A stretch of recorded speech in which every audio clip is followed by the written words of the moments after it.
क्या कोई बेटा अपने ही पिता की हत्या कर सकता है और फिर उसकी गुमशुदगी की रिपोर्ट भी खुद दर्ज कराए? लखनऊ के आशियाना इलाके में एक दिल दहला देने वाला मामला सामने आया है। पैथोलॉजी लैब के मालिक की उनके ही 21 साल के बेटे ने गोली मारकर हत्या कर दी।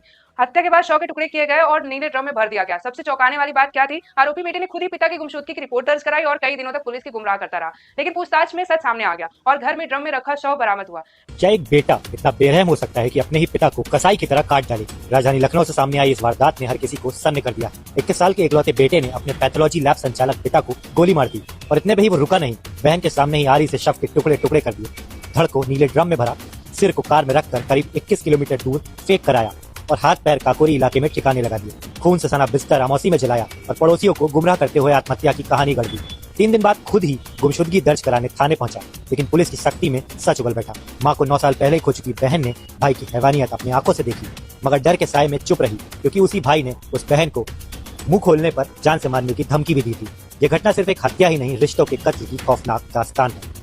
ऐसे मामले में कौन कौन सी धाराएं लग सकती है? तो आईपीसी की धारा 302 हत्या, धारा 201 सबूत मिटाने की कोशिश, अगर अवैध हथियार का इस्तेमाल हुआ है तो आर्म्स एक्ट की धाराएं भी लग सकती है। यह अपराध रेयरेस्ट ऑफ रेयर कैटेगरी भी जा सकता है। यहाँ सजा उम्र कैद से लेकर मृत्युदंड तक हो सकती है। लेकिन सवाल सिर्फ सजा का नहीं है, सवाल है आखिर ऐसा क्या हुआ कि एक बेटा अपने ही पिता का हत्यारा बन गया? परिवार में संवाद की कमी, मानसिक तनाव, संपत्ति विवाद, ये सब अगर समय रहते संभल लिए जाए तो शायद ऐसी घटनाएं रोकी जा सकती है। कानून सजा दे सकता है लेकिन टूटे हुए परिवारों को वापस नहीं जोड़ सकता। तो ऐसे ही लीगल अवेयरनेस के लिए फॉलो करिए मेरा चैनल। धन्यवाद।